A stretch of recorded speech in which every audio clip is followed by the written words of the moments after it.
10-8 Boxing Podcast, where the punches never stop and the excitement is always ringside. Get ready to step into the world of boxing like never before. Join us as we dive deep into the stories, strategies, and showdowns that make boxing the ultimate sport of champions. From knockout interviews with legendary fighters to ringside roundups of the biggest matchups, we've got you covered with expert analysis and insider insights. So lace up your gloves, grab a ringside seat, and get ready to experience the thrill of the fight. This is the 10-8 Podcast.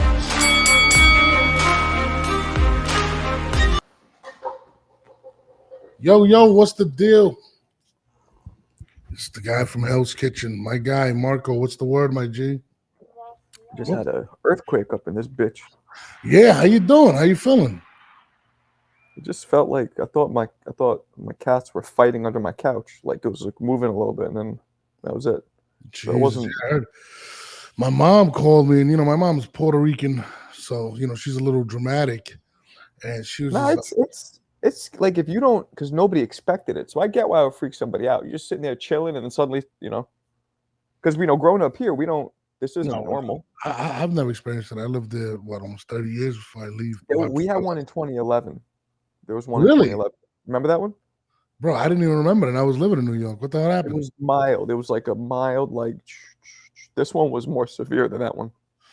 Well, the one thing I don't know how accurate I am with this, but I heard, and this is what I heard years ago, that once one comes, another one follows. Like usually the last one was 2011, so was that 13 years? So. No, but I'm saying like during the day, like another one actually comes up. That they say they have aftershocks, yeah, but the aftershocks are supposed to be more mild. We haven't felt anything since. No, I don't know, man. My mom called me. She was telling me about that, and I was like, "Really, you guys had a freaking earthquake? Seriously? Like that's unheard of." But as long as everybody's good, I don't think there's any reported deaths or. Nothing. I did see where they said that everybody should stay in. People are picking up their kids. So I guess it's bad enough to where, people should be cautious of what's going on at this point. But my man, Marko, you're my guy, man. I enjoy your breakdowns. So love having you on. And, I just got to make you smile more. My goal in life with this next thing is to make you laugh more. I gotta bring it out of you, Marko. Because I feel like you got a lot of personality that we got to get to know, But there's three things I want to talk about today. All right. One being the Rolly hate. There's a lot of Rolly hate going around from boxers, from his peers, right? Another is Shakur Stevenson, and another is a matchup that it's going to be the boxing match of the year if it happens this year. But let's start off with Shakur Stevenson. And the fact that he can't seem to get a big fight and people avoid him. There's a lot of things that attribute to that, right? Mm-hmm. What do you think is the main factor attributing to Shakur Stevenson not being able to get to the big fight? I mean, I see Paulie Malignaggi really vouching for him, like he's the best fighter, this and this and that. There's a lot of people that really love him. And I think talent-wise, he may be the most pure boxer, right? But, there's some things that I have reason to believe that he is where he is because of it. But let me hear what you got to say. Okay, so what's exactly the question about? The question is, why does Shakur seem like he's stuck in mud and can't get the big fights and is easily avoided at this point? I mean, all those guys are stuck in mud. All those guys are sticking themselves in mud. They're not fighting each other. Well, I mean the four horsemen. Okay. Shakur, Tank, Haney, Tio. They're not fighting each other. Now you got guys like Tio and Devin who are stepping up a little, fighting guys like Loma and Josh Taylor. But you have guys like Tank and Shakur who aren't fighting any of the four horsemen. You could even throw in Subriel to be the fifth horseman. Yeah, I think he's more avoided than anything, though. I'm just what I feel. But to me, when people are like, "Oh, Frank Martin versus Tank," what do you think? And I'm just like, I'm not a big fan. Unless they're fighting each other, I feel like as a boxing community, we need to come together and not support this shit.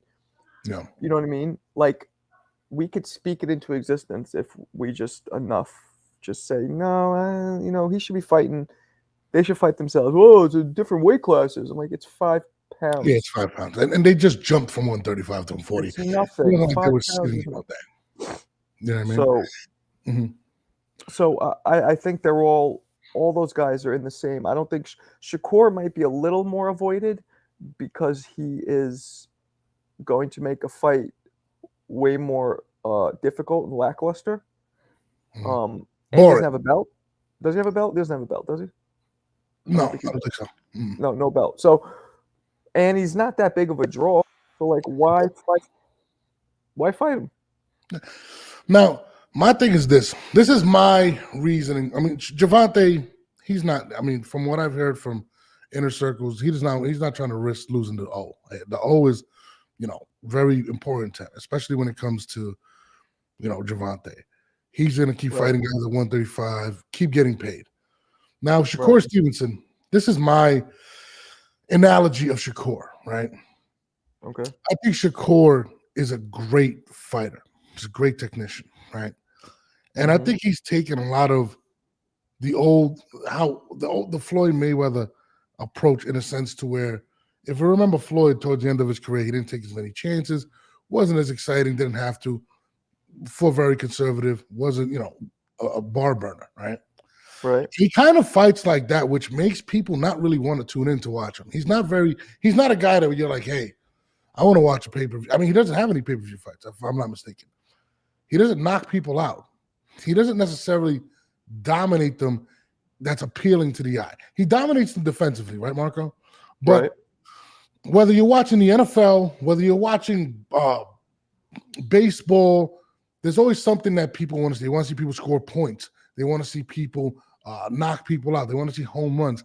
And he doesn't do any of those things. He kind of puts you to sleep when he fights, which makes it hard for the casual fan to latch on to somebody like a Shakur Stevenson. Floyd Mayweather earned his fan base. He was laying gloves on people before he became money made and the passive individual. And I think that included with the fact that he is a difficult fighter. He's very hard to hit. Is hurting him because one, you're not a big draw, so why would I fight you, Shakur? You can't even sell out Newark right now. No one, you're not getting no new fans. I think I went to the Newark fight like last year or two. I think it was sold out. No, he's not selling out. I don't think he's been selling out. No, I don't think he's that big of a draw in terms of selling out, even in his own home state, to be honest with you. Now, again, he has the Olympic name. You're a pro now. People want to see knockouts. Gervonta is knocking out a lot of tomato cans, and that's why people want to see him. He's bringing something that people will pay to see. Shakur does not bring that to the table, and to me, it makes it easily avoidable to fight Shakur. You don't got the draw. You're not knocking, and I think, listen, look, people are probably more inclined to go pay for Rolly Romero than to go see Shakur Stevenson. Why is that? Well, because Rolly is he talks a lot. He promotes himself. And let's be honest, like, he has power. And people like power. People love it. So that's probably why Shakur is more for boxing purists, for Yes, for guys that are coaching it. Listen, I get it, but you're also, again, another thing. He's half Puerto Rican, right? The only way you're going to get this, he's half Puerto Rican. His dad apparently was a deadbeat. Just being honest, this is what he said. In order to gain the Latino popularity, right, which a lot of boxers want to get because they're loyalists, right? You got to fight. You gotta bring it in. And I feel like Shakur has shown a lack of wanting to get it done. He has a skill set, but he'd rather go 12 rounds and beat you than actually try to put you away. And I think that's turned a lot of fans against him, even maybe some of these streaming services that have the big money to offer. And that's why I think he's losing out on a lot of money. And I don't know if it's not gonna change, in my opinion, until he does that. I think Devin Haney is an example. I think Devin Haney's actually went out and become more aggressive, has been fighting when he fought Lomachenko. You know, he went out and dominated Prograis, but Shakur Stevenson seems to still complain about not getting the big fight, but not doing anything about it. And that's kind of my synopsis. I think I forgot the word on Shakur. Now, listen, you are the fight guy. You're my fight doctor. Am I bugging out? In terms of which point specifically? About what I'm going to say about Shakur and the reasons why he's easily avoidable and not getting what he wants at this point. I mean, yeah, you know, those are all the points. Yeah, I agree. He's just, his style is not favorable. People don't like his style. And he's also kind of pricing himself a little too high on top of that. So those are the reasons, yeah. And none of these guys are fighting each other. He does feel entitled. He does come off on the internet as entitled. Right. I should be fighting Devin Haney. I should be fighting these guys. He does kind of come off entitled, and I've watched him on social media go after other guys, talk trash to Bill Haney, and I'm just sitting there and I'm like, you're not doing yourself any favors in regards to the media. And let's just say he goes out his next fight and knocks the guy out in the first couple rounds, dominates the next couple fights. The fans will get behind him. But at the pace that he's going right now, I just don't see him getting those big fights. I don't believe he's going to get a Gervonta Davis fight. I don't think Davis fights him. Probably not. I mean, they're in the same weight class, even though it's 5 pounds away from the other one. Yeah, they're both at 135. Yeah. They should fight, but they're not. But see, that's my thing. You know, people aren't clamoring to see that fight, and it's crazy to me because I want to see it.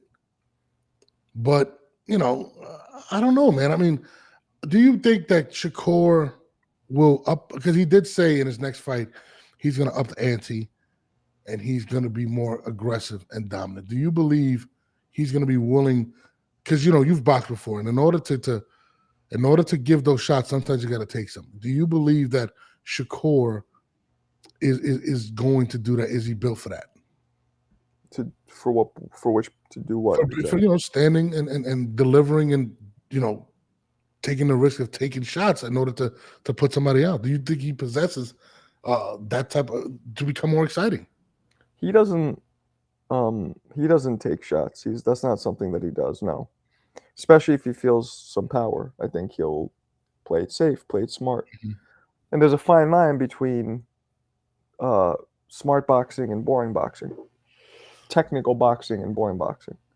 Mm-hmm. You know, where do you have Shakur? Where do you have Shakur? Where do you have Shakur at? He does that. He's. I find him a little lackluster. I find him kind of boring to watch. I think he's a great fighter, and I think he has great defense, but I find him boring. Yeah, and you know, I was watching, you know, Paulie. I love Paulie, and he loves Shakur Stevenson. But they're also kind of similar in the sense where they weren't punchers, they were boxers. They weren't there to take you out. They were comfortable going 12, 20, 30 rounds. So I get the love. But I think in this day and age, I'm gonna call it the YouTube era of boxing, right? The social media era of boxing. These new fans want to be excited. Listen, there's a reason why baseball numbers are down. It's boring. Mm-hmm. It's boring. People want to see home runs. People want to see excitement. The NFL is kicking ass right now because they are extremely exciting and they continue to push offense. How do we push offense in boxing? How do we push these guys to be more exciting? Or is it even possible, Marko? Nah, you can't push anybody to do anything. That's just who they are. You know, that's why people like Rolly sell tickets. People like Ryan. You know, Ryan, say what you want. He tries. He's aggressive. In bursts, but he's aggressive. Yeah. I mean, he knocks people out. I mean, I don't even remember Shakur's best knockout. I mean, I can't even come. Yeah, I don't know how many knockouts he can't have. Let me look it up. He can't have many. Yeah, and I think I'm gonna guess he's in the 60%. Let's see. What are you saying? No, I was gonna say I think in this day and age, boxing is going. Wow. Tell me. Sorry, 47% knockout. Wow. Yeah, 10 out of 21 victories, 10 knockouts. That's really low.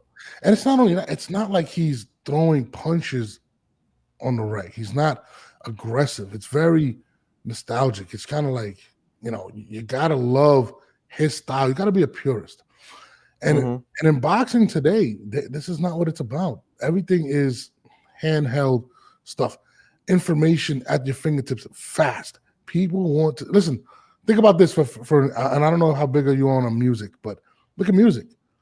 It used to be 3 verses, 3 hooks. Average song is about 3.5 minutes. You know what's the average song right now?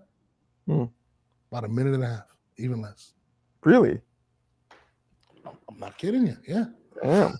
All the people that are making big music, from the Ice Spices to the, it's a shorter song. It's 8 bars instead of 16. By the This way, you is would you would appreciate this. I've interviewed before Big Daddy Kane okay. and CL Smooth, who are both huge boxing fans. So I figured you being a music guy would appreciate that. No, listen, I know a lot of guys. Listen, I deal with a lot of sports guys. They love boxing.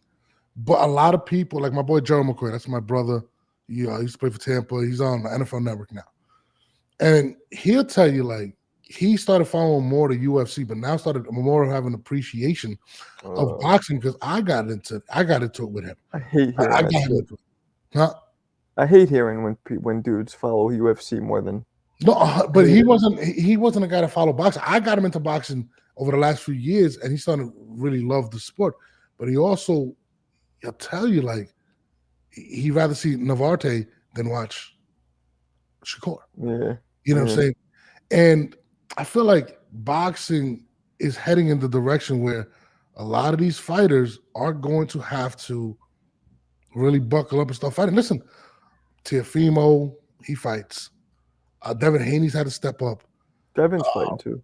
Tim Tszyu, I think, just became a superstar over the weekend. He could fight. I'm curious. The sniper dude here in the comments, he says he's not going to pay the 79. So I assume you're not going to pay for the Haney card. I think that's 79, or maybe it's 69. I wonder if he's going to pay for that. What do you say? Fire ticket? What are you going to do? Most people are. He said, I'm a UPS driver. If you're a UPS driver, you're making almost $200,000 apparently a year. Damn, really? Bro, they got some crazy rates. It's like 150,000. What's he complaining about? He's good. I mean, I'm not wasting my 79. What fight is he talking about? Oh, he's talking about Shakur. Shakur, it doesn't do pay-per-view though, does he? He doesn't, and that's what he's clamoring. He is very envious of his peers. And that's why I was bringing up the Rolly hate. Right? But by the way, real quick, I don't know if you know this, but you freeze all the time when I'm on this with you. Really? All the time. Like, you'll freeze for and I'm curious if the guy's watching, is he freezing for you? For me, you freeze for like half a second. You do it every 2 minutes, 3 minutes. Wow, it might be your connection on my end. We're not freezing. No. Because I'm not freezing. It's just you. Oh, I don't know. When I'm playing it back, it's not freezing. So it's going not. So maybe it's just the way it's connected through the streaming. If anybody watching that, tell me if he freezes at all, or maybe it's just how I see it. Hey, anyway, God damn it. My bad. No, you're good. But what I was talking about paying for UPS and talking about paying for pay-per-views. Listen, Shakur is very envious of his, and he should feel like he is the better fighter than a Rolly Romero. Pitbull said he wouldn't fight him because he's like, I'm not gonna fight him. He's not gonna fight. He said that? Yeah. Pitbull was like, I'm not gonna fight Shakur. He's not gonna fight me. He came out and was like, I'm not gonna fight him. And you can't say that, because as long as you're performing within the rules of the sport, you're fighting. You know what I'm saying? If you're throwing punches and you're within the rules, you're fighting. Yeah. It's true. Somebody who gets on their bike and flicks jabs, they're still fighting. No, boring, but they're fighting. But there's a difference when guys listen. People and I kill Gervonta Davis all the time for his opponents, right? But people are going to continue to pay for this stuff because he's knocking people out. That's what people want to see. They want to see the knockout. But there's only 2 or 3 fighters per generation who garner a lot of money, who earn. There's only 2 or 3. Think about it. Every generation, you had De La Hoya, Tyson, Trinidad. Trinidad. I don't even think Trinidad. Nah, he wasn't on the level of De La Hoya and Tyson. No, until he fought De La Hoya. That's the Puerto Rican in you. That's the Boricua in you coming out. Yeah, That's all that was. He was pretty big. He was pretty big. Nah, but he wasn't at that level. Like now, you have Tank and you have Canelo. That's it. And you know what? Anthony Joshua too, or maybe in England. No, Anthony Joshua's huge. He's in huge. England, but you only have a couple of those fighters per generation. You know what I'm saying? And it's always been that way. And it's usually been heavyweights. Usually, but you know, guys like Floyd and Prince Nassim and Oscar, you know, they started changing that. Julio Cesar Chavez, which was more of a global guy. Camacho too. Huh? Camacho too. Camacho wasn't on the level of Chavez. I bet he was big, man. He was big. See, that's not a Boricua. I hear you. You see the trend here? He was big. You don't think Camacho was the trend big? Here? He's got like in Berlanga. Like, no more. No, please. He wasn't as big as those guys. We traded Berlanga for Canelo Alvarez. He's not Puerto Rican anymore. Or the other dude, Matias, and the other dudes, not Zerto. What's his name? It's with a Z. I know you're talking about the young kid. Yeah. I know you're talking about Xander Zayas. Mm-hmm. But if you look up, I guarantee you, if you look up Hector Camacho's career earnings, match it with Chavez's, I bet you Chavez will triple him at least. Of who? With Camacho? Yeah, definitely. Yeah, Camacho's nowhere near Chavez. That's my point was Chavez was up there. Yeah. You know, Camacho never. Well, whatever. The point is, there's so few of those fighters. Camacho, right? There's one person you cannot disrespect on this podcast. It is Camacho. All right.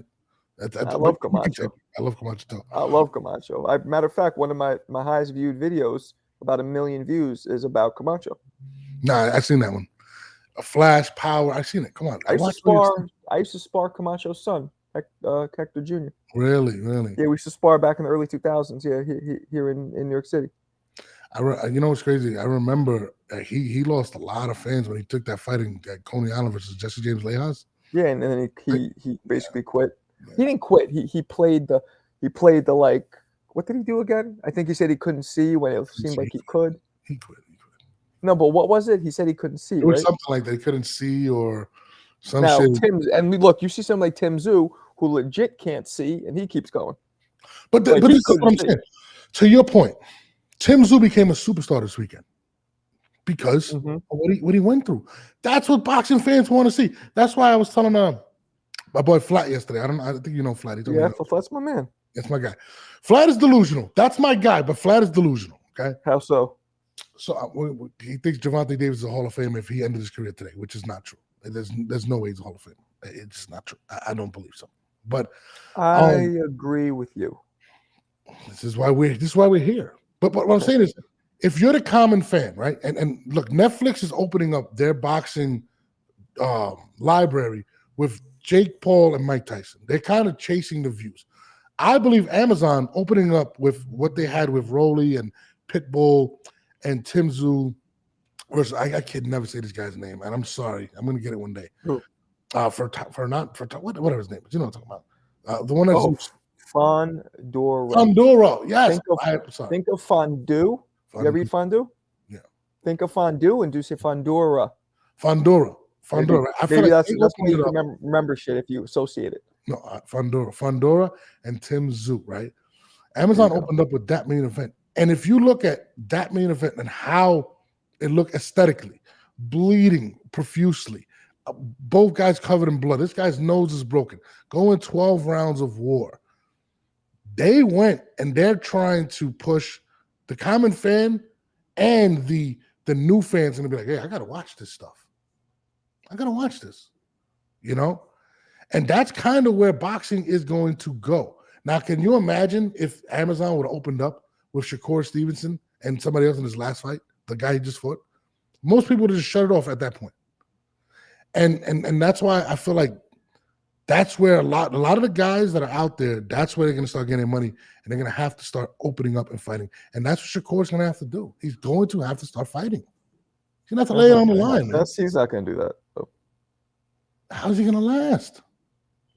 A lot of boring fighters last. Paulie, and I like Paulie. Paulie's like my boy, but like he always fought a certain way. Jab, box. Yeah, but Paulie didn't make it to that level. I mean, yeah, he got the Cotto fight. Shakur's not at that level either yet. I mean, we think he could. Okay, but Shakur's expectation level is a lot higher than Paulie's. You're talking about a silver medalist. You're talking about someone at the top rank views as a he's a focal point. But the point is, he can last, I guess is my point. Yeah, but I don't think, and I think it's ego driven when it comes to Shakur. Shakur doesn't just want to last. He wants to become the face of the sport. He wants to be that guy, Marco. You can't be that guy if you're not putting butts in the seats. True. You know? And I think that's the biggest knock on Shakur. And I want to know if see if you're the boxing guy, you know what I mean? You've trained. Is there anything that he can do at this point? Do you think he can? Will he be willing to start cracking more, start trying to get more knockouts? Or do you think he's going to continue to go through? He's just going to take the risk of trying to get these big fights? He's going to fight how he fights. All he cares about is winning. You know? That's all he cares about. And he's going to keep fighting how he fights. There's no way it's going to change. He doesn't care what, and honestly, you might not like it, but he's as long as he keeps winning, that's all he cares about, and that's all the rankings care about.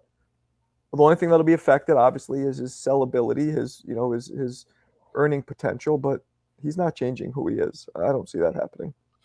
Yeah, and listen, man, I think that's going to be his biggest thing. I think, this day and age, again, like I said, sports is more driven off offense, and that's something that he's not doing. As the fight, and it's crazy, as you get to fighting better fighters, your knockout percentage is going to go decrease more and more. You don't see as many knockouts with a lot of these top guys because they are top guys. You usually see that when they're coming up, they're just knocking people out.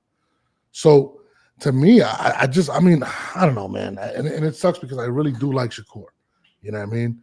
But I just don't see him being his biggest star, and I think that's going to be his biggest dilemma moving forward. That's just how I feel. We gotta figure out how we can change the rules somehow, man. Smaller rings. How about maybe a smaller ring? What do we do? Nothing. He engages. His last fight was really bad, but apparently he was hurt, which I kind of believe because he's never been that boring before. I like Shakur. But when I watch it with, I have my friends over, they sit there, they fall asleep. They're just like, I can't watch this shit. This guy's just, and I get it. Like, I can watch it, but if you're trying to bring in new fans, there has to be something that makes them want to tune in. Right. Exactly. Gervonta Davis looks like a freaking a little. He looks like a midget, whatever, and he's just knocking people out cold. That's a talent, though. Those punches aren't lucky. That's a talent that he places them, he sets them up. 100%. Now let's move forward, Marco. Let's get into this Rolly topic. Why do you think Rolly's receiving so much hate from his peers? I see a lot of boxers going out their way to say we always knew Rolly wasn't that good. He was trash, this and that. And I watched, I think it was Chris Colbert, was really dogging him on the internet. Other boxers. I was like, damn, dog, like what's going on? What's up with the Rolly hate? I think it's because he talks so much. He talks so much crap. I think he's also not a traditional boxer. He's very awkward. He's started off in martial arts. I think he was like 19 when he started boxing. He started late, started in martial arts, talks a lot. He's a little off, like he could be autistic. It is possible. I know. No, I'm not trying to be funny at all. I'm not trying to be funny at all. Like, he said he didn't even start talking till he was like 6 or 7. Like he wouldn't talk at all. Oh, really? So that's definitely something there. So I'm not trying to make fun of him. So I think he sets himself up. So while he also set himself up to make more money than almost any fighter at his level. Yeah. You also get fighters hating you, and you get a lot of fans. Like part of me when he got knocked out, I was like, well, good. Damn. He was kind of rude to me personally. You told me that, yeah. So, more like, because not good that he got hurt. Like, I don't ever want to see anybody hurt, but he seemed mad arrogant to me and to people in general, but just our personal. So in a way, I was like, maybe he needs a little bit of a humbling, you know what I'm saying, to maybe treat people a little better. I mean, I said Chris Colbert, but I mean that's one of his peers. But even Oscar De La Hoya took to multiple videos, not just one.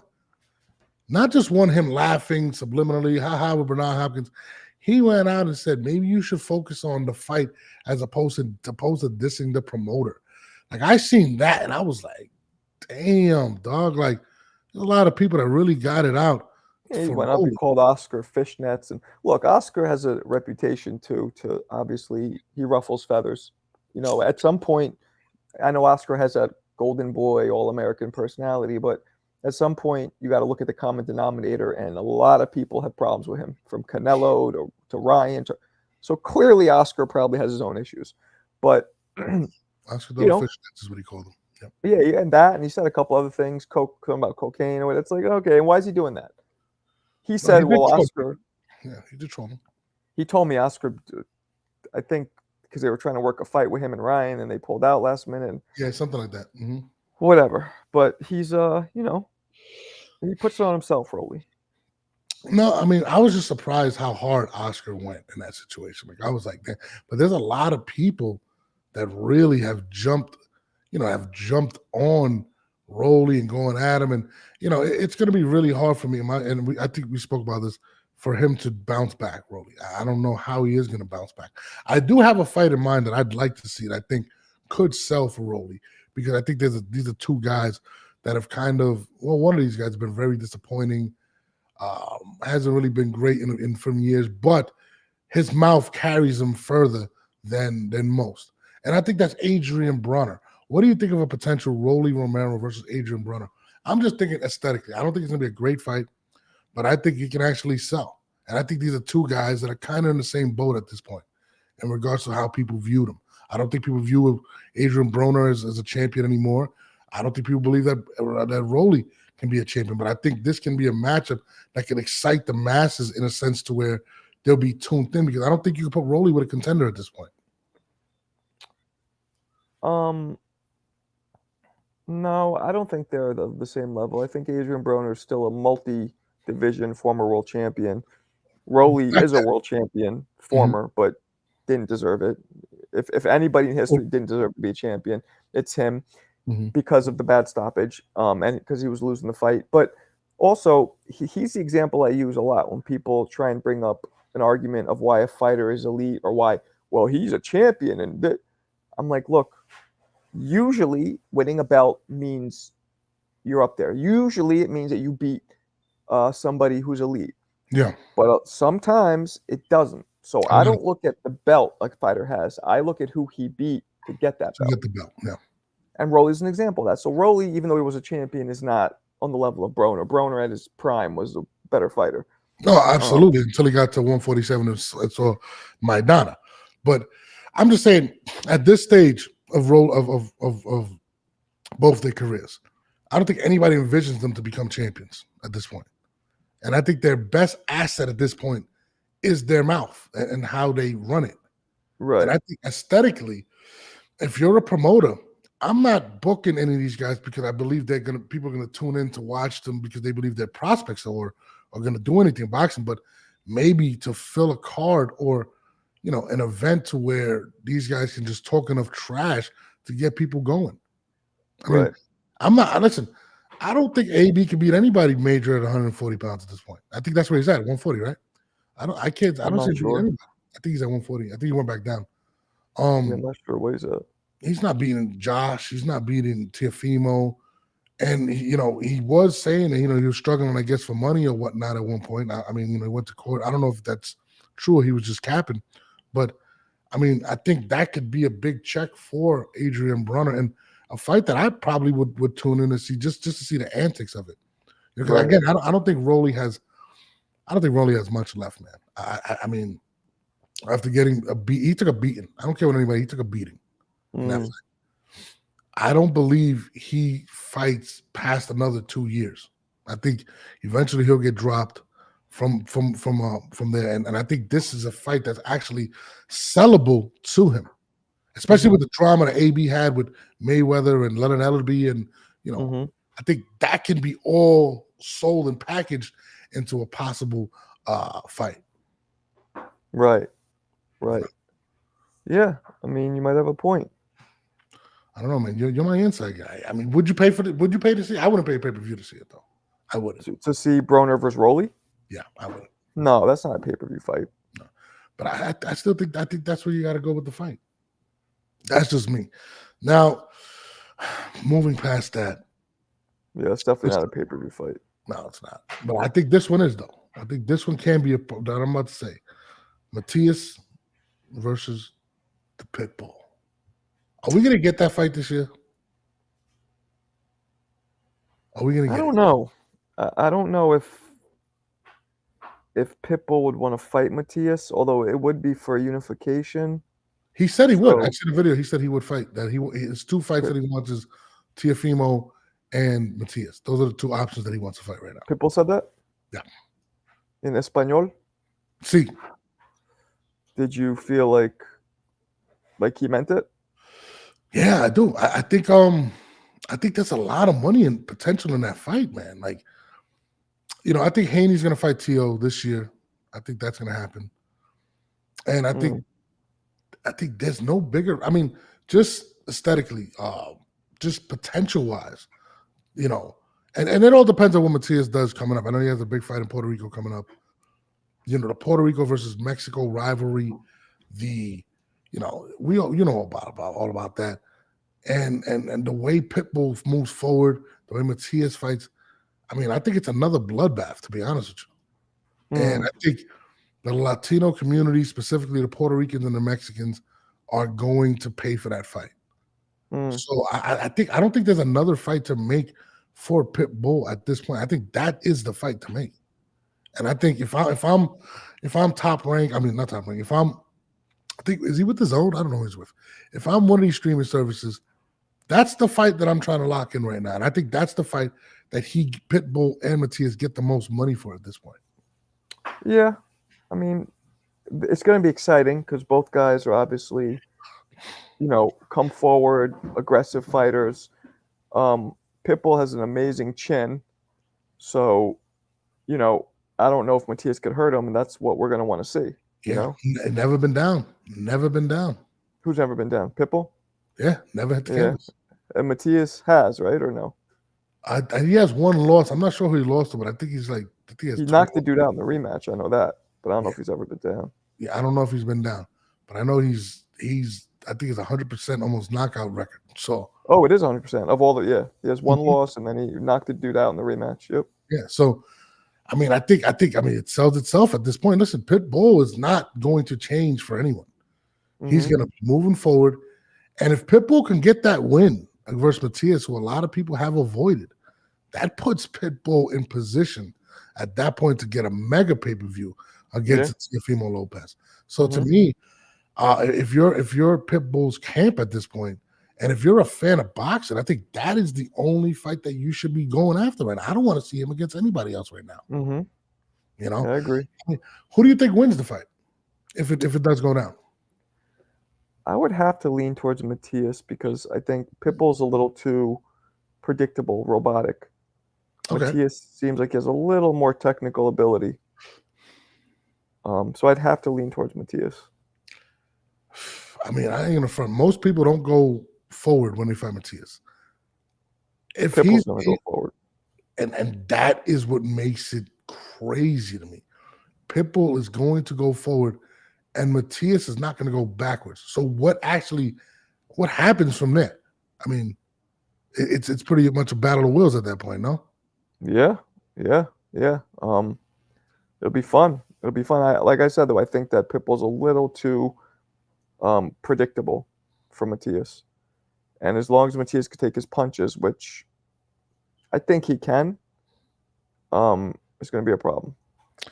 Sniper Nation says Matias can harness his power, but Pitbull is an overrated puncher. I don't think people consider Pitbull as a big puncher, to be honest with you. I've never heard anybody. He can punch, though. I think he can. I've never heard anybody say, like, oh, he's got one, but I've seen him sleep cats.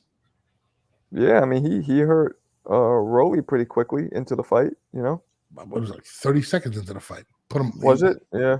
It was like maybe a minute. I don't know. I'm just exaggerating, but like pretty much the first round, he put him, The fight was over after that punch. It was over. It was a left hook. It was. You're exactly right. Yep. It was done.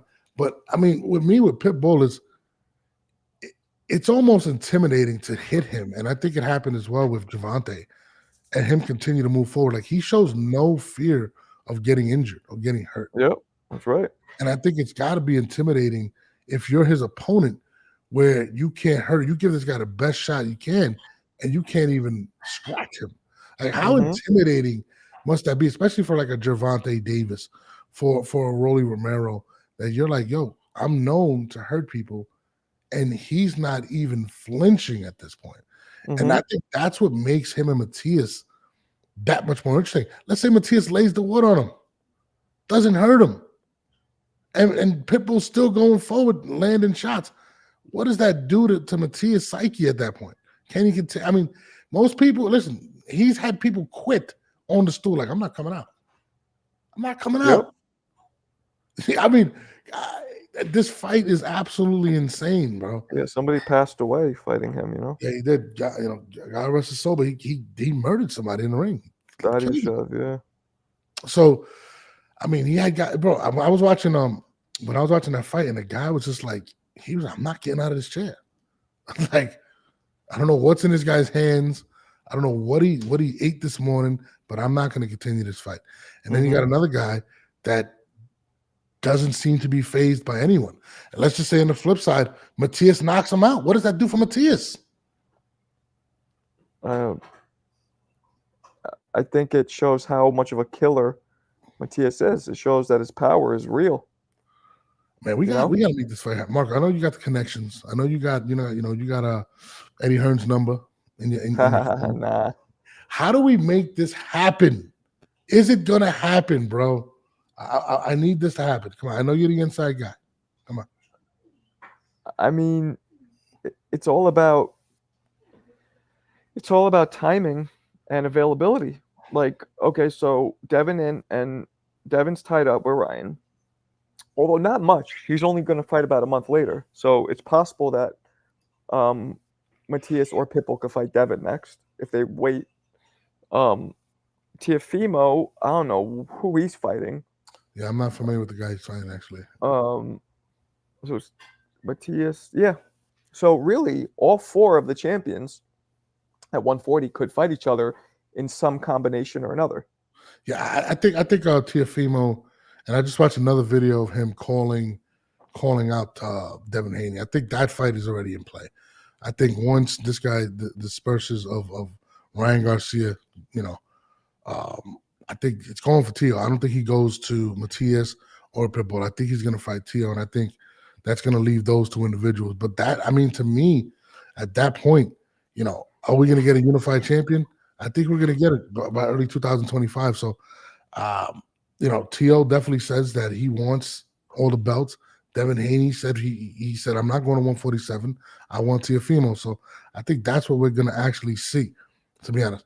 Sniper says Matias is the new Lucas Matisse. I think that's what he said, Matisse. What I did an interview with Bill Haney yesterday. You got to hook up with Bill, man. But I'm like Bill's #1 fan. Like I love Bill. I think Bill Haney is the best thing to happen to boxing in years. I love Bill. But where'd I go? He's awesome. He's great. But yeah, I did an interview with Bill yesterday, and he was saying that the next fight I think he wants to be is against Tio. I mean, it makes the most sense. And listen, the one thing you got to give Devin and Bill credit for is how strategic they move. There was a point where people thought Devin was very boring. He went and took the lesser amount of money to go take the belts from Kambosos, beat him twice, became an international star, beat him in Australia, comes back, fights a beloved Lomachenko, whether you think he won or not, close fight regardless. Then goes at 140, takes Prograis, beats him. Strategically, he's doing everything right. And then takes Ryan Garcia, who is a box office sensation, who sells. Everything that he's doing is to make Devin larger than life. And I think the way Bill Haney is helping Devin with his career is absolutely, I think he's doing it beautiful to a T at this point. You can't hate Bill Haney for what he's doing right now. Yeah, I agree. He's doing a great job.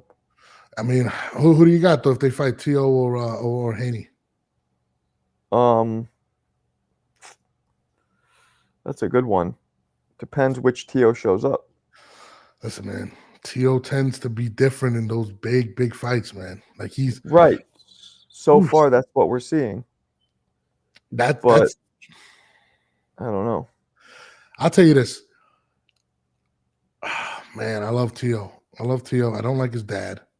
I like Devin. I love Bill Haney. I'll tell you this, it's gonna be interesting. I'll tell you the pressers and everything is gonna be interesting. Going into that fight, though, this is probably will be the most athletic, fastest individual Devin is to face to this day. Would you agree with that? Yes. The best fighter Devin's faced. Yeah. I mean, you could argue if Loma was better. But he's more of a 130-pound fighter. Let's be real. He's not. I mean, Tio got the size. He carries it well. He's a bigger man. You know, at 140, Teofimo packs a bigger punch. He comes from different angles. I mean, it's a very he can get knocked out too. Tio got the power. It hasn't necessarily translated to 140, but it's enough to keep people away from him right now. But it's definitely one of those fights to me is a toss-up. I can't tell you one way or another who I believe is going to win that fight, to be honest. It's very close. You know what I mean? It's all going to depend on how, in my opinion, how Devin takes Teofimo's punch. That's what I believe. And right. You know, and how aggressive he's willing to be, because he's going to have to be aggressive. Teofimo is going to make him fight in that fight. Because Teofimo... Devin might be able to outbox him. He can box. Teofimo can box, man. He can box. He's got the hand speed. He's got everything, Marko. I don't know. I can't tell you. If you had to, you had to make it. You had to make the call. Who would you get? Who would you have? You have one chip. All the money has to go to one side. Who's it go to? I think Devin. I think Devin's just going to box him. And Tio doesn't have a problem with dudes coming at him, but he has a problem sometimes when they box him. I think run. I don't believe Devin Haney is going to do what Jermaine Ortiz, I think that's his name, was doing. I think Devin, that's not Devin's style. Devin moves, he boxes, he doesn't run. He doesn't get on his bike like that. So I think he's more of a stationary target, but I think he has a good jab. So it all depends, man. But I mean, he engaged with Lomachenko. Yeah, Lomachenko is different. The Lomachenko stays in the pocket. He has angles. Yeah. So he twisted angles, but he throws.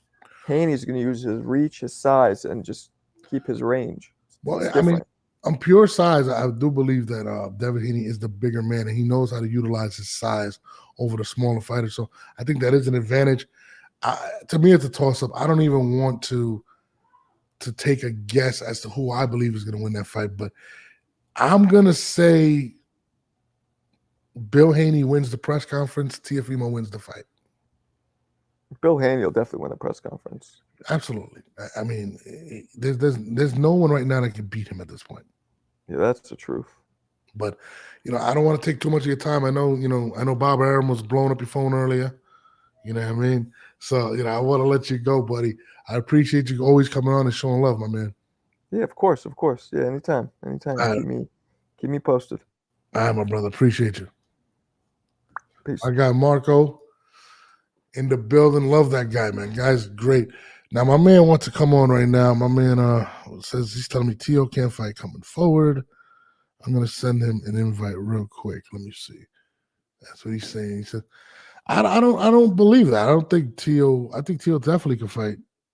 Hold on. He said, Tio can't fight. Tio definitely fights going forward. I don't know what he's talking about with that one. Let's see. Troy. Okay.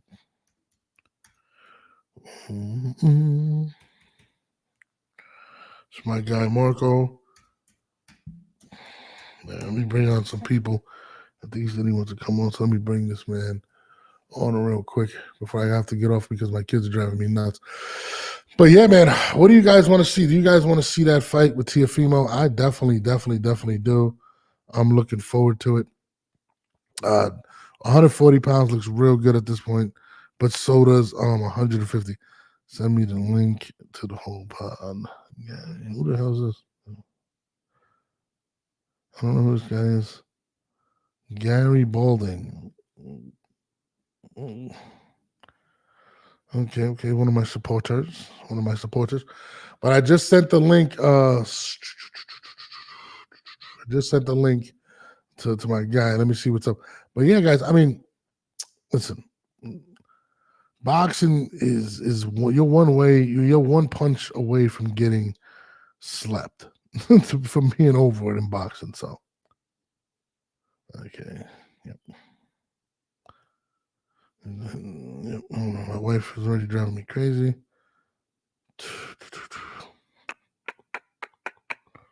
Oh no, sorry about that. My man Michael Tossi says talented, but so I posed a question earlier on my Instagram. If you guys don't follow my Instagram, it's at StreetStar NORBE. And I said if Tank were to retire today, would he be considered a Hall of Famer? And my man Flat was like, absolutely.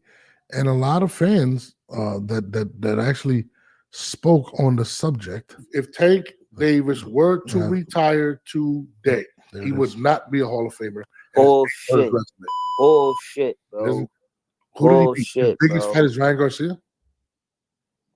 Yeah, I mean, come on, Flat.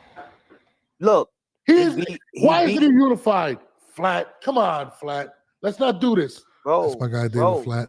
These guys, first of all, these guys act like they want to fight him. They're not jumping. I don't agree with Flat. I don't believe that this man is a Hall of Famer. And I think Gervonta, and I'm not going to sit here and tell you I'm the biggest cheerleader of Gervonta Davis. I've been one of the people that have criticized him the most in regards to not fighting none of the big fighters in his division. And that's not hate, it's just pointing out the obvious. Is Tank a Hall of Famer right now? Absolutely not. He is not. However you want to cut that, he is not a Hall of Famer. He's just not right now. Will he become one? Probably. But he has to start winning belts. It's all about achievements. It's all about big fights. And Gervonta is not doing any of that. He is selling fights because he has the one thing that a lot of people desire in boxing, and that is the knockout, the KO, the one-hitter quitter. But in reality, he has not done that. He just hasn't. So, to me, I just don't see it. I just don't see it right now. But we're going to see. The Tank hate is real. I mean, guys, I can pull up his record. It's not hate. It's being honest. When your biggest fight to date is Ryan Garcia, who's not a Hall of Famer, who's just a popular fighter, it speaks volumes. Don't tell me Gamboa. Please don't tell me Gamboa. And he got hurt versus Gamboa. I mean, who else? I mean, it's not hate. I mean, Bud Crawford, Hall of Famer, multiple division champion. Errol Spence, Hall of Famer. He's fought the names. He's done it. Tank has not. I don't even have him in my top 10 pound for pound. You got to beat the bet. Pedraza. Are we serious right now? He said Pedraza. Is Pedraza a Hall of Fame fighter? Come on, man. Come on, guys. I mean, I think the biggest knock on Tank is the fact that he has not fought any of the biggest fighters in his division. The guys that were up there. How do you have Lomachenko, who is a Hall of Famer, by the way, Teofimo Lopez in your division, and not fight not one of them? How do you not fight any of those guys? It's just the facts. And it's not like you don't have the power to make it happen. You clearly do. Please don't say Barrios. Please stop. Please don't do that. Barrios, please. When you're avoiding Teofimo, when you're avoiding these individuals, and again, like Marco said, it's a 5-pound difference, guys. You could have went and fought Josh Taylor. You could have went and fought some of these guys. So my man Flat.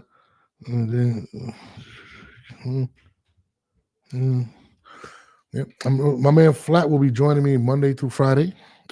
This week he just texted me on the show. We're gonna do probably 12 o'clock. It's gonna be from 12. Probably gonna be 12 now because of the kids, or maybe a little earlier. You know what I mean? Manny who? Manny Pacquiao? Yeah, Manny Pacquiao's a legend. He didn't fight Tank. I don't. Oh my God, Barrio beat Ugas, who beat Manny Pacquiao at 75. Stop. Ugas got retired. Please stop that. I hate when people do that whole thing of, well, he fought him and he beat him, so he should be able to beat him. It doesn't work that way. It doesn't work that way. Just because somebody beat Manny Pacquiao doesn't mean that that person gets that victory morally. Stop the BS. Come on, boxing fans. You know, we're going to blow up this podcast. We got to keep it real with each other. We got to keep it real. My man just hit me. He said, I'll be next week. Let's go on every day that you can, bro. I'll be in much better situation. Shout out to my guy, Flat. That's my guy. You know, I love Flat to death. He's a very good guy. Very knowledgeable. One of the biggest, one of the guys one of the brightest stars in boxing. You know what I'm saying? And I think he has a lot to offer this culture, and I'm going to bring it out of him because I love David Flat. I love that guy. I'm going to get him to stop rapping and get back into boxing. My man, I'm looking at my Instagram right now. Jump in a fight, Tank, bro. It's 69% of people say no. 69% of the people say no. Gervonta is not a Hall of Famer. Somebody wrote the real and Mr. Edwards said Hall of Famer and then put, I think, a medal. I don't agree. My guy says, what happened to the battle rap? I don't rock with battle rap anymore at all. I don't choose to do it. I'm completely going in a different lane. And I love watching boxing. I love talking about it. And it's very similar to a lot of it kind of moves kind of similar to a lot of the things that go on today in battle rap. So I just don't rock with it. I don't got a love for it. Don't care for it. Don't want anything to do with it. I don't even want anything to do with hip hop, period. In general, like I don't even listen to music like that anymore. So to be perfectly honest, I just don't. NFL, yes, I will be opening up an NFL channel. I'm a big New York Giants fan. And my buddy Gerald is going to be having a podcast. So I will be hopping on, as well as my man Jay Tuck, the Dallas Cowboys. He covers the Cowboys. I will be going on his show. So I will be dropping NFL content, specifically the New York Football Giants, on another channel. You know, this channel is going to be specifically for boxing, and we're going to continue to grow it. And it's growing. You know, slowly but surely it is growing. You know, shout out to guys like Marko. Shout out to guys like my man Monty Brown. Shout out to those guys like that have actually that have welcomed me with open arms. I mean, Marko has millions of views. If you go to his page, it's Marko Boxing. I think it's Marko. Marko has boxing videos with 1 million, 2 million views, and he's a knowledgeable individual and he's very well connected. And he's another guy that I love to work with simply because he does things for the love of it. And you know, I do this for the love of it too. I've been following boxing since I was a kid. So oh my God, hold on. Damn, this guy, Jason Kelsey's coming out of retirement. You motherfucker, you. But yeah, I didn't get your Paul vs. Tyson prediction. I'll give it to you since I'm here and then I'm out of here. Sniper. I mean, what's there to predict? There's not going to be a winner nor a loser, to be honest. So there's nothing to predict. The only way you can win is if somebody gets knocked out, which I don't believe Jake Paul wants to knock out Mike Tyson, and I don't believe Mike Tyson wants to knock out Jake Paul. That's just being honest. I think Jake Paul is going to do everything in his power not to get knocked out simply because it would ruin his brand. This is an exhibition, doesn't even count on his record. To me, if I was Netflix, I probably would have not went with this fight first, maybe later on. But as an introduction to the boxing world, this is not a fight that I would go with. So to say who's a winner or loser in this when there isn't going to be one is stupid. But I will say this, getting closer to the fight, a lot of people are going to be tuned in. It is 2-minute rounds. There's no judges. There's nothing to predict in that fight. Mike Tyson is going to look great. He looks great already. Jake Paul is always in shape, always boxing. But I think it'll be popular. I'm curious to see who's going to be on the undercard. Hopefully, Amanda Serrano's on that card and gets to fight the girl that she was fighting. But she did say she wanted to fight that fight in Puerto Rico. But I'm very interested to see what's going to happen that night. So I can't necessarily give you a winner because there is no winner to be announced in that fight. On that note, it's your boy Norbs. Gotta get to business. I'm gonna hit y'all later. It's your boy. Love y'all. We'll be dropping some new content. Leave some comments. Hit the like button. Share. Let's get this show buzzing to the point where nobody can stop us and we continue to give our opinions. But I'm gonna continue to grow this. I'm very dedicated to it. I love it. More content is gonna be coming.